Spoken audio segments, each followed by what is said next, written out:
Would you like your new product to be a star? We're going to show you how to get it into the movies. Do you want to do what you want? Do you want better money? Welcome to Dream Job Radio. This show's theme, Secrets of Product Placement and Brand Management. Hi, this is Daniel Laxtons. And this is Leah Laxtons. And this is the Dream Job Radio Show, presented by 30careers.com. Don't forget to check out our future and past episodes by going to www.dreamjobradio.tv. Feel free to follow Leah or me at Daniel Laxtons or at Leah Laxtons on Twitter. That's right.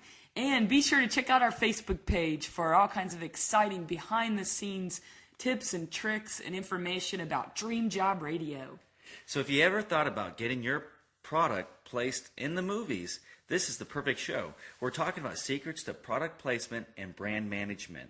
Our special guest is Stacy Jones, and she has 15 years of leadership and experience in building a global product placement branding company.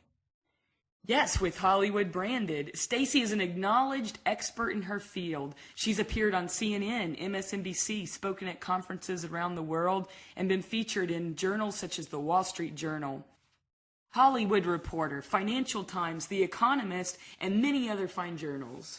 So if you're wanting to be a movie star yourself, but you haven't been able to, let's get your product into the movies. Hey, we'd like to welcome you to the show, Stacy. Well, thanks, and I am very happy to be here today. What a fascinating business that you're in, with product placement. What is the difference when it comes to product placement versus integration?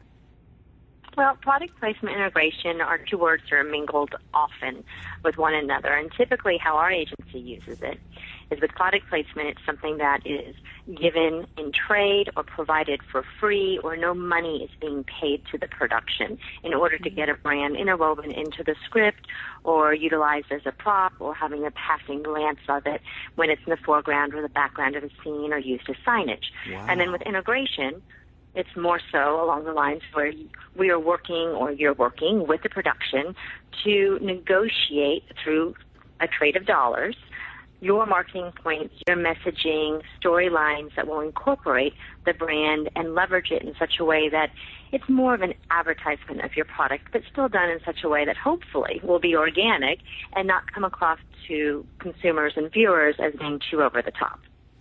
Wow, that's very interesting. I actually had no idea that was the difference, that took place. I feel like Johnny Carson. I didn't know that. Yeah. So tell us, what type of brands are good for product placement? Well, any brand that is going to have a very clear, identifiable logo, that's the first thing you're going to be looking for. If you have a brand that no one's going to be able to recognize on screen, it's not going to do you too much good to have it up there. Mm-hmm. You're also going to have a lot more success if you have a brand that is going to lend to the production something that's going to benefit them.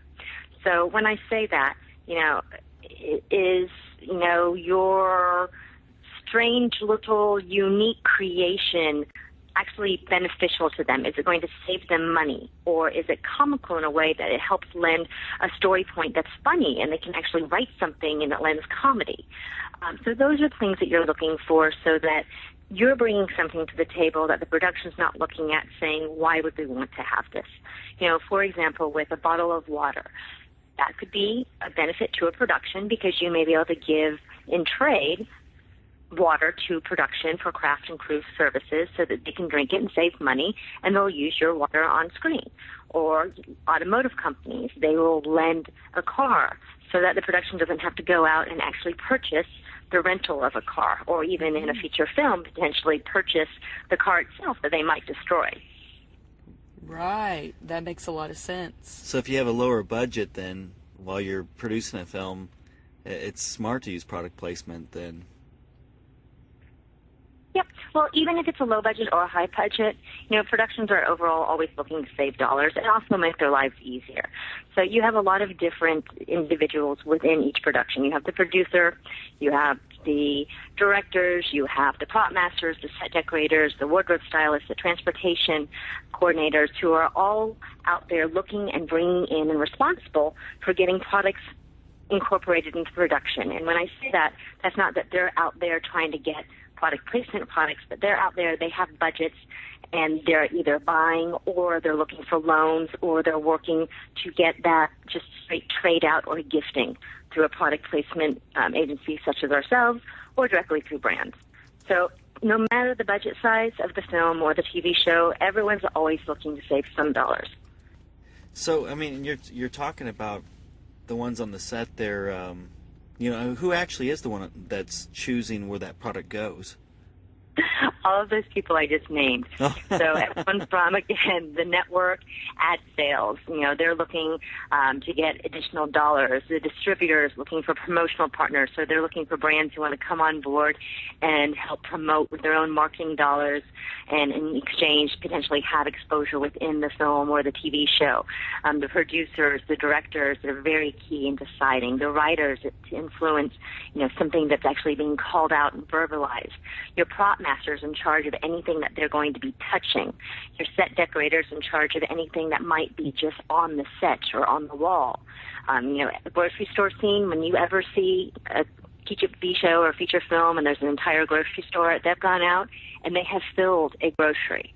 Because nothing can be on screen. Right, nothing can be on screen unless it's had clearance. So they can't just go into a regular grocery, otherwise someone's going to have to sit there and get clearance from each and every one of those brands. Wow. You have wardrobe stylists. Yeah, it's a lot. You have wardrobe stylists who are out there, and they're dressing each of the characters. So that's from the shirts, the pants, the dresses, the purses, the eyewear, anything along those lines. Your transportation department is in charge of all of the automotive, including airlines even.